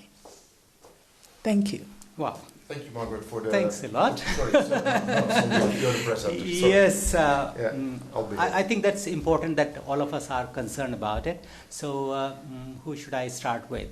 Who would like? Kun, shall I start with you? It was supposed to be worse, even. So we are sort of doing all right here in the Hague. So it's not like... what was the name? Ravijnjaar, I don't know what the English word is, but anyway, it looks like we're going to be quite okay. But the thing is that from the national government, we are getting more and more tasks and less money. So that's really not how it's working, and especially in healthcare and those areas, is going to be a really big problem. And also, I'm going to say it again, also with police officers and things like that. We don't get enough money from the national government, but we are getting more and more tasks to work with. So we think we should lobby again to push back some of the tasks or ask for more money. Okay, and what cut are we talking about? How much, what % is the currently? Any idea? No, actually I don't. No, so we don't know yet. No, we don't know yet. So because But sorry, I'll stop it. Yeah. We do know each other apparently. No. So, for instance, for youth care, each year we now have 13 million shortage from the task we get. So it's a national law that says what needs to happen, who is eligible for that kind of care. We, as a municipality, need to execute it, and we need to pay for the money that we have short. And it used to be 28 million, and so the previous government said, woohoo, we halved your budget deficit. Well, a deficit is deficit. Yeah. And that's quite complicated. We have at, let's say, 60-70% of everything that we implement and that we pay for, we don't have much to say in which way do it. And that's also the reality of the small national government. I mean, we're a small nation compared to some of the countries where our fellow the Hague people come from. But we are not that strong as a local level to say, well, I know that the party of Kuna said, well, then we stop doing tasks. Yeah. And that's nice as a threat, but I know, and he knows as well, and he feels it as well. We can't do it because we are closest to the people here in this city and the neighborhood. We care about them. We're not going to let them go. So so we do the tasks, and we still find ways to solve that budget. So, in your opinion, which sector do you prioritize when the cut comes? I think, being me as the most leftist party here, I would definitely say that we would go for people that need the most help. That we would go first. They need. But the question was like, I wouldn't cut their budget, so to say. I would. Okay, you would not cut. And in general, I think from those four parties, my party is the first. I would say we could also see if we can, the little local taxes that we have, can we raise them? Because they will come with people with wealth will pay more than people with no wealth. Benjamin, what do you think? Yes, I think it's very important to say, if we get tasks handed to us by the national government, then money should come with it. I think we're all in agreement on that. We think that we can still cut a lot of fat with the municipality, specifically when it comes to hiring external hires. Essentially, we are hiring a lot of people from these big companies, way more than we said we were going to do, and that actually costs a lot more money than just hiring people straight away. So making sure that we sort of cut the fat with the municipality first is very important. Another big important thing is making sure that we grow the local economy, so make sure that we have a strong The Hague economy. We have so many opportunities here as an international city of peace and justice, also with security, with the House of Cyber, with the Hague Security Delta, but also our proximity to the ocean. There's so many fantastic things happening, like campus at sea as well. We are located between these universities, so I think the fundamental thing is growing our local economy. You do forget that you want to cut the social budgets as well, right? The social benefits. Well, what we want to do is make sure that people, because we grow the local economy, people can move into a job and we can save money that way. Yeah, but you would do it the other way around, right? Let's be honest. You would cut the social benefits first and then say, and now you need to work. I mean, there's no shame in it, but that is where we already feel that, regardless of cuts, we already feel that everybody should contribute and that we should move people into work. I mean, that is true regardless of whether there's budget cuts or not. We want to make sure that everyone participates, does what they can, and is either in a job, studying, or moving towards a job. Yeah. In the Netherlands, in The Hague, we have the group of people that are unemployed is much smaller than it was before. Okay.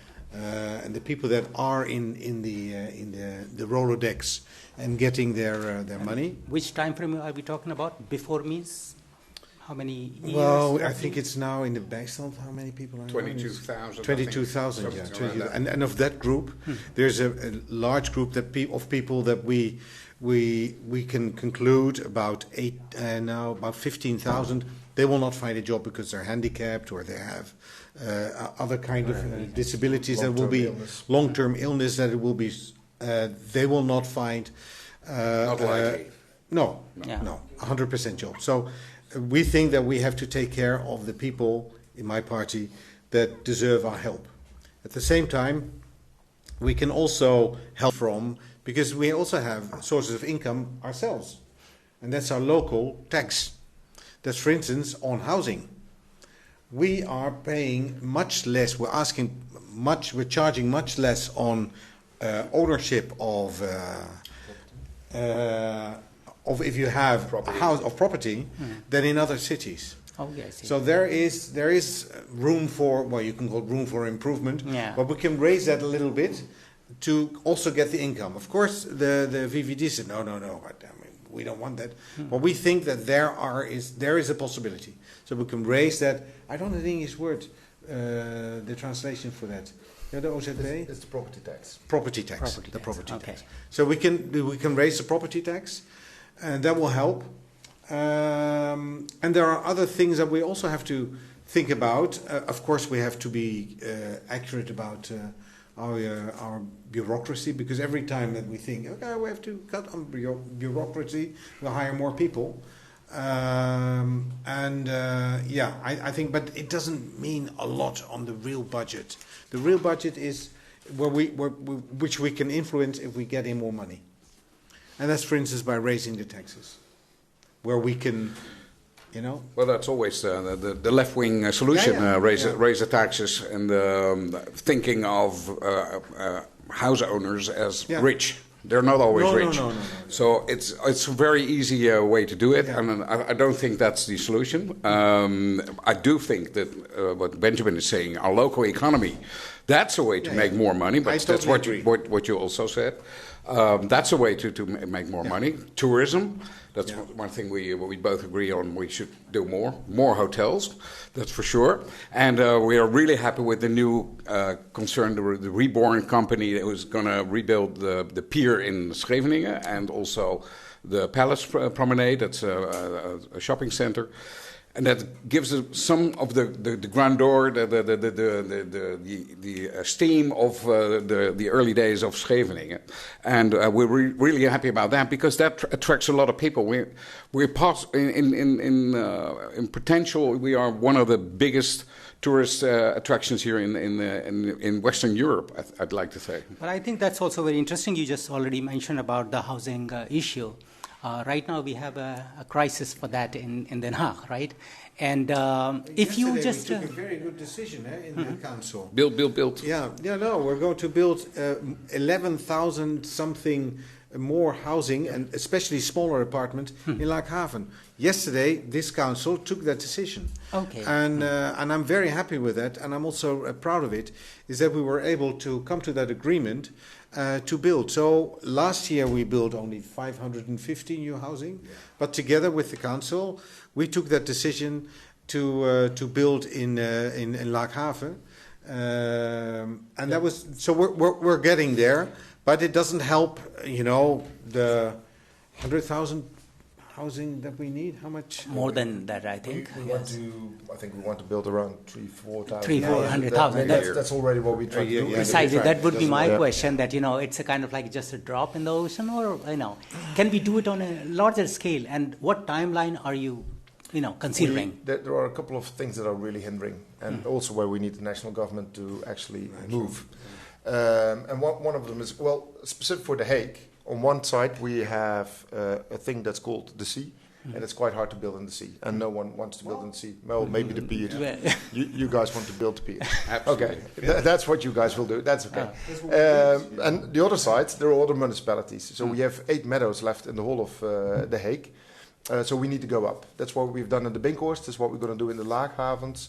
And that's what we can do if we look at the scarcity of space that we have. The second part is quite Dutch. And that's we have too much nitrogen. That's because we have so much cattle. Too much regulations. That's the thing. Well, I would say we would have too many cattle. We have more pigs than people in the Netherlands, and we don't eat them all. They go to Parma, they get slaughtered there, and then get a stamp because they were slaughtered in Parma as Parma ham, and then they come back. I mean, just the logistics of that is already ridiculous. The Hague is full of pigs. That depends on where you stand. I wouldn't say that. That's what. But if I can ask, but I mean that's where we have a problem to get the license to build houses, because for building a house you will you will pollute. The problem about it, but people, those who are suffering from it, they would like to know what could be a possible feasible solution. So do we have some thoughts on it? Going up, but we all agree on that. In some places there's like some areas where you can definitely go up quite a lot higher. There's places where you can add like an additional story to an existing building. We want to build 20,000 additional houses in the next period. So it's like we want to make sure that we also have neighborhoods that are nice to live in. I think that's another part that is very important, that there's enough green spaces. So don't just build houses just to get the number up. Also make sure that the people living there have the amenities, that they can find their house arts like you discussed earlier, that they have enough green spaces, that they have a daycare in the area. Park their cars. Being able to park your car is also very important for a lot of people. So, and the thing we can actually do also is not trying to make things extra difficult on top of all the difficulties we already have, in part because of national problems, but also we should make sure that we don't add anything on top of that on the local level, making things even more difficult to be built. So like just get things done, essentially. Okay, cool. Well, I totally agree, actually. So the thing with the plan from yesterday, we agreed as a council with the 11,000 housing, but there is a sort of a way out if it looks like all the other things like enough green parking spaces and sport facilities. That has to be in order as well before we start building. So it's not only about the 11,000 flats. We have to make sure that it's done in a nice way. Okay, there is another element to it, which is affordability. Yeah. Given what people are feeling, the crunch behind it, can you say that all these housings would be, or the projects would be affordable to ordinary people? Do they have to wait for a couple of years before they can really? If we're talking about this project, then it's going to be affordable, but that's mainly because they're really small. So that's not the way we really would like to have that, because we only say we all agree about national rental, affordable rental houses, but there's also a thing as affordable ownership. Like building houses that are affordable for people, and they should make sure that the whole area is lifted up and the standards go up. But I think there's a difference in the politics and also between the four of us. How many, if you take 100 houses, how many of them do you want to be affordable? Precisely, yeah. How many do you want them indeed to be both? How many do you want to be for rent? Yeah. So as GroenLinks PvdA, we would say you need a high percentage of affordable rental houses, which are indeed the corporation structures. I think that was what Koen was pointing out to. And I think for the VVD is, I think on the other end, saying we need to have enough houses for people with money. I would like to have your... We have a 30%, that's what we have now. Yeah, we barely ever make it. Yeah. I would like to qualify this a little bit for keeping internationals in mind. The general perception, and you can correct me right or wrong, is that these internationals actually add this salary or income premium and making the housing actually more expensive. To what extent do you think, just very short answer, is true? And if not, why do we people have this perception? Some areas that's true. Some areas, like in the Statenkwartier, for instance, I think that's what's the case. The rents go up really high because they know they will rent it out. So I think on that specific area, I think that's correct. I can't speak for other areas, but I think they're mainly located in those areas, Benoordenhout and Statenkwartier. That's what I think. Okay. I mean, largely agree, and also but it's important to realize that not all internationals fall under these rules that would even have this sort of influence. So I think that's also important to keep in mind that not all internationals are, for instance, the traditional expats. Yeah. True. Andrew? Totally agree. No, but I mean but it's funny, because we were also talking about spending more money in the international zone to have more. Congresses and conferences and congresses, but also have more employment. Yesterday we agreed to buy this big complex of former insurance company, where the House of Cyber will be built and all the other things. And at the same time we're thinking, okay, other parties think, but maybe we also need it for housing. We say, but we also need to work here. We need spaces for people to work. Then we can organize that because we allow more international companies to come here. They all want to come here. We're the second UN city in the world. I can tell you, because of the Trump administration, there are also UN organizations now based in New York. I think maybe it's not a bad idea to move to The Hague. But The Hague is already quite full, so we have to organize it. Yeah. Well, we have to organize it. Yeah. At the same time, we had 600,000 people living in The Hague 50, 60 years ago, and then it's when Zoetermeer started. Okay? So we always think that we have to bring every solution in our own city, but we are surrounded by a lot of other. So we have to work much more together. Former American president or ambassador said, "God created Earth, but the Netherlands created the Dutch created the Netherlands." Yeah. And we are able, with our engineers, to build even in the sea. Of course, we need to have enough nice nature around us. Of course, we need it.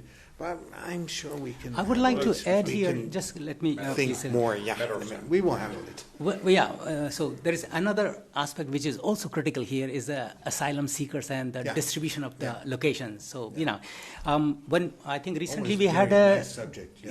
Always. Recently there was a demonstration, we will agree right? on, And people, complaining that why only our neighborhood, why just here? So that's one concern. And the secondly, is it a kind of like a failure in terms of communication? Because it has to be somewhere. How do you really settle that? Well, there's a couple of things. Like, first of all, this is again something that you cannot solve all the problems in The Hague. Mm-hmm. We are quite limited in space, so we also feel that if the national government gives us this task, you give us the opportunity to handle it well. And also, you, the national government, own a lot of buildings here. Maybe you should contribute some building space so that we can actually house these people. Now, for us, it's very important that we do this with the neighborhood.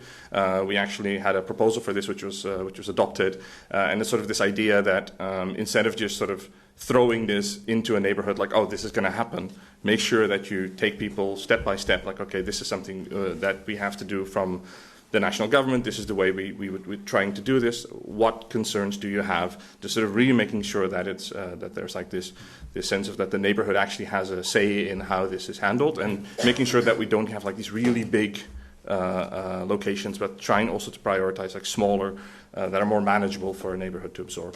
Kun, what do you think?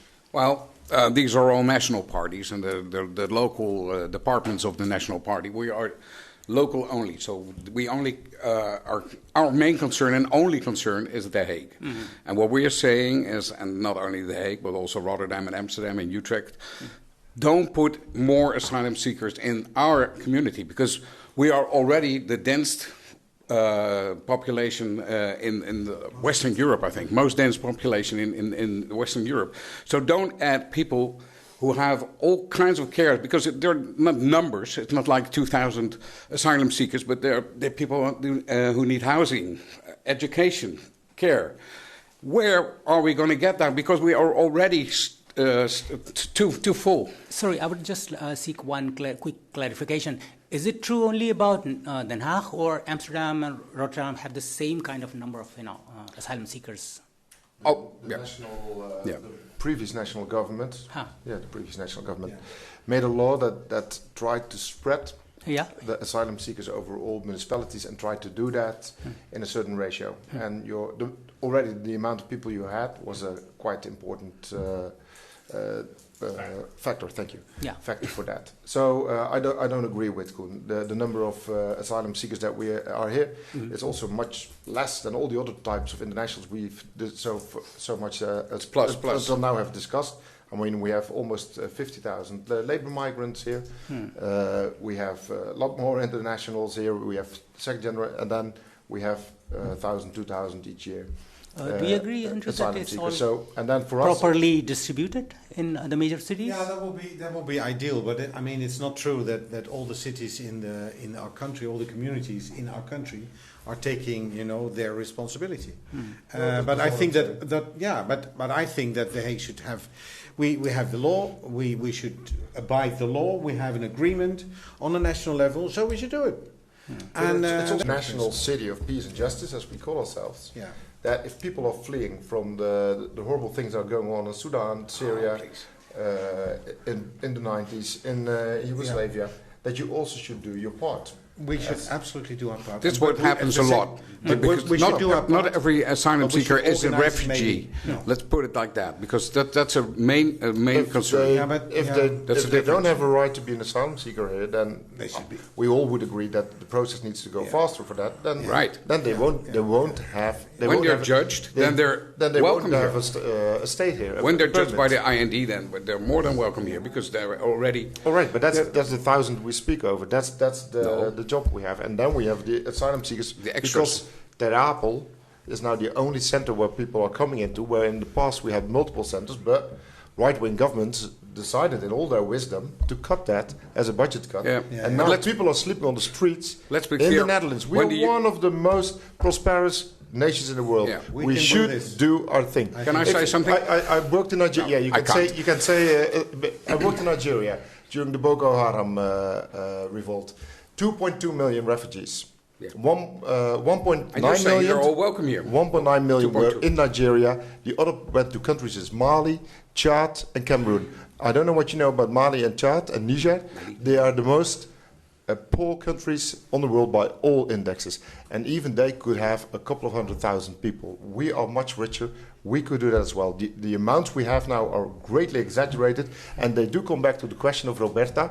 Why is there so much fear or anger against foreigners? That's also because the right-wing parties are really villainizing asylum seekers, and I think that's really. I think you made your point, right? That's true. But first of all, I'm not right-wing. We are local, and that's the thing. Yeah. What I was trying to say, and what I started out with saying, is that we have the interest of The Hague at heart, and only that. Yeah. So that means, is this good for The Hague? No, it's not. Yeah. So what we're saying, we have to abide the law, of course. Don't forget. Don't get me wrong. But we are saying, come to the national government and say, we cannot handle even more people. That's what we are saying, and nothing more like that. So we were not being xenophobic or whatever, but we are responsible for the well-being of the city. Let me rephrase it. When you say that, do you think it's a problem with the narrative that is somehow there, or the reality is that there is no tussle between the natives and non-natives, or Dutch and non-Dutch? Would you say like that? Sorry, can you repeat that? It's just like a perception that that the foreigners are the problem, or asylum seekers are the problem. Is it really that black and white? No, but you can see what's happening in the Hague. We have in Amsterdam. You see a lot of problems are there. People who say they're all criminals and keep them out of the city, I don't agree with that. But I also don't agree with the fact that everybody is nice and everybody's cool and everybody's welcome. Because, of course, there's like 12% of the people who are giving a lot of trouble with even crimes and everything. So don't close your eyes for that. That's what I'm saying. No. Benjamin, what do you think? I think a lot of things is also because, of course, it's going to inspire a lot of resentment if people feel that suddenly the municipality decides that in their neighborhood, like, okay, this is something we're going to do, these are the numbers, there's nothing to be changed. I think that actually going about it that way sort of destroys any sort of feeling of the neighborhood that they had a voice, that they have been sort of invited to participate in the process. And I think that actually inspires a lot of the sort of the resentment for a lot of people. So I think like if you do things, you make sure that people are like okay with it, and you put like the proper safety requirements in place and everything. I think a lot of people would be willing to say like, okay, sure, we can have like a small location here. The real important thing is make sure you do it with people. Thank you so much. I actually have so many questions and I don't know how to squeeze them on. So just a few things that you can touch very briefly so that our viewers can benefit from. This time, as I mentioned, that the turnout for the internationals in the elections has been kind of like I guess dismal. Is it important that they participate in the elections? I think it's important that everyone participates in elections because this is the most sort of close-by election that you have, because this decides like what goes on in your neighborhood, what goes on in your city. So yeah, absolutely, you should vote. Okay, if we have this premise, then I would like to ask you, in case if it fails, then resignation? Just to be honest, which policy? Yeah. In the first hour, I think it was Gordon here who was explaining about the fact that we are really a multi-party democracy, and Max was proud of that. I'm proud of that as well. Which also means that, yes, we do debate as we do now, but that also we do understand the art of compromise. So Hart voor Den Haag now has 12 seats. That's indeed a quarter, as Gordon was saying. So you need another 12 seats to have that ruling governing. So we're not that black and white if it comes to failure or success. Okay. It can be that you need to pause something that you really want for 4 years and then you wait for the next coalition. Agreed. I do see the resilience of this type of government compared to the more district-based systems that we have in the United Kingdom and in the United States. Yeah, let me redesign the question again. Okay. What is that one policy that you secretly believe it's not going to work? Well, you guys start. Most of the policies that he would say. But I'm not so secret about it. Yeah. Now, I was. Let me go back to the point you just made, because I'd like to make clear, because otherwise I sound really right-wing, and I don't want to sound right-wing if it's not possible. Everybody in The Hague is, for us, is equal. So everybody who lives in The Hague is just as important. So let me state that first of all. And as it comes to policies that are not working, then I'm afraid a lot of their policies are not working because they've shown it like the last 8 years. So that's what's happening. So I don't want to be cynical, absolutely not, but I do feel we need a change of government right away. Okay, Benjamin. Yeah, I think for us, one of the most important things is doing what works for the city, making sure we build... Cheers. Oh, that didn't work. Make sure we build 20,000 new houses, making sure that those neighborhoods are nice to live in, so that the streets are well maintained, that your trash gets collected, and that you can really feel at home in The Hague. I think that's fundamentally the most important thing. Martin? I have a personal desire, as long as I've been there, and that is to clean the air in The Hague. That also means that you need to do something about traffic. And the second one is I have 2 sons. They use the bike a lot, as proper Dutchmen, although they're half Flemish. And our traffic needs to become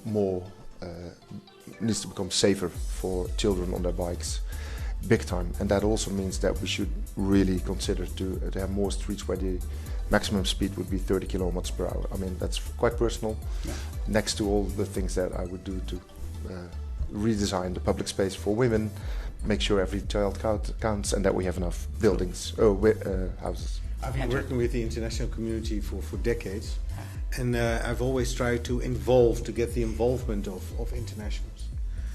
And I think then the involvement is not enough. You should be more involved because you live here and you can compare. A lot of people don't even know that they can vote.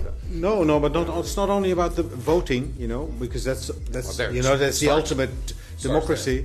But it's also about getting involved with our community. We're very open, and we are very ready to learn also from your experience here, and to also learn from what you bring to us. So if you talk with us, I would love to have these kind of panel discussions every half year with the local politicians, because it helps us. Yeah, sorry, I have to keep the time. That's my dream. Thanks a lot.